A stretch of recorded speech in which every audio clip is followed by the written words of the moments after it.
If you're in the gaming sphere, you probably know and use Steam or have played a game made by Valve. And if you're an enthusiast, you probably own a Steam Deck as well.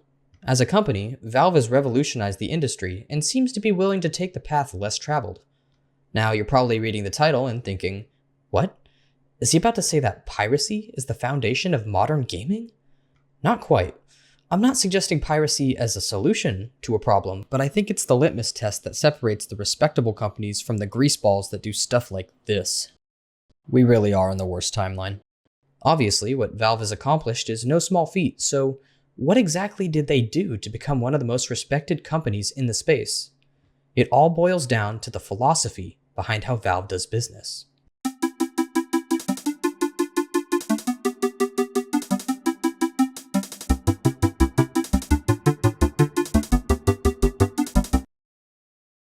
Although the acclaimed video games they've made and modern approach to digital gaming had already positioned Valve to hold a sizable market share of gaming, their optimistic approach to handling piracy has allowed them to transcend beyond the typical hangups found by more rigid companies. Gabe Newell and other Valve executives have been reported to have called piracy a non-issue, as they treat digital goods like services rather than products, and ensure that they're ahead of the pirates when it comes to both price and quality.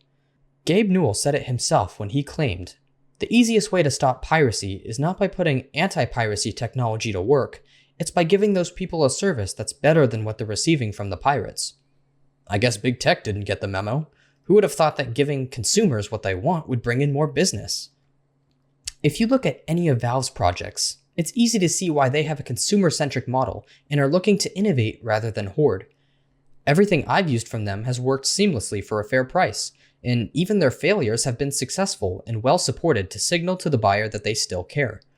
I still use my Steam controller all the time, and the Steam Link, which I also owned at one point many years ago, now exists in the form of software that can be used on Android or even a Raspberry Pi. Based on their features and functions, it's pretty clear how these earlier projects made way for the success that is the Steam Deck, which not only embodies Valve's design philosophy, but dials it up to 11. Convenience and affordable services is what any consumer wants. There's nothing quite like paying for a $400 box so you can play one or two exclusive titles, or having to keep track of 3 different game launchers because certain games only work with certain launchers. There's a breaking point for consumers, and in this case, a common solution to this digital inconvenience is piracy.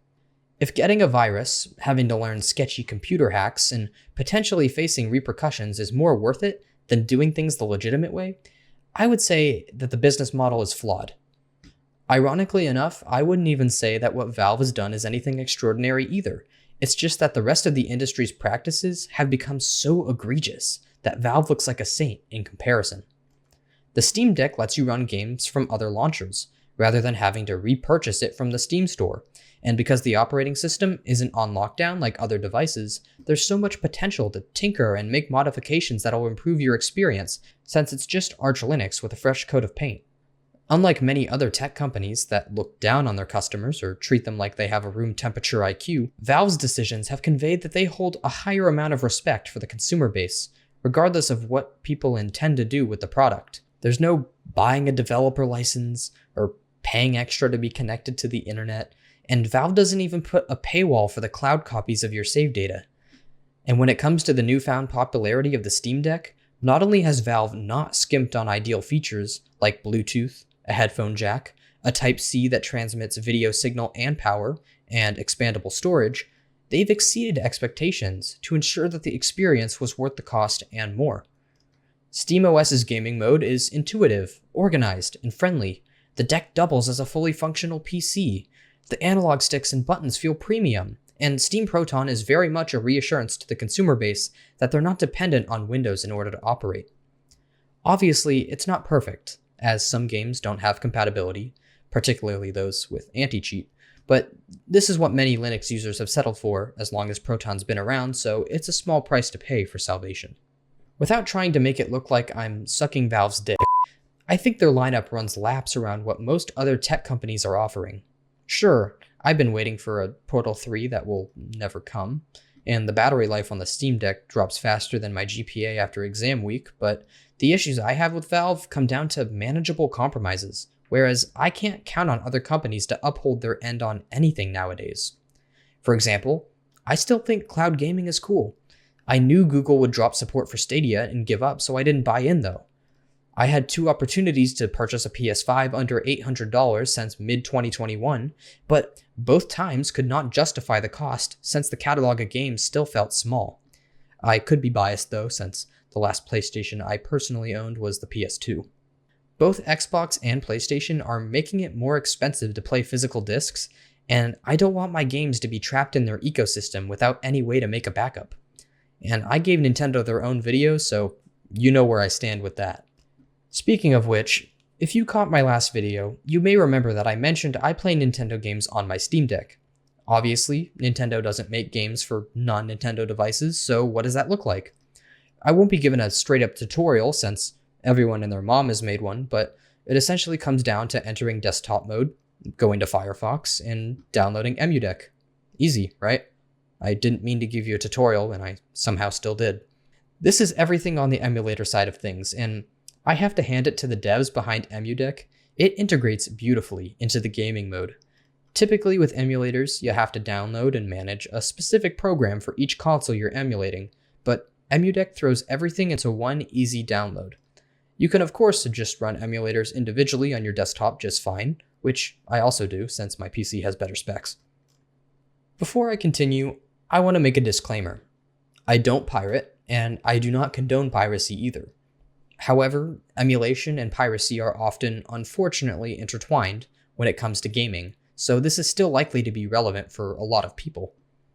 Valve has not imposed any restrictions on how you can use their tech, but have also made it clear that their services are designed to make piracy obsolete, so games that belong to other companies fall outside their jurisdiction.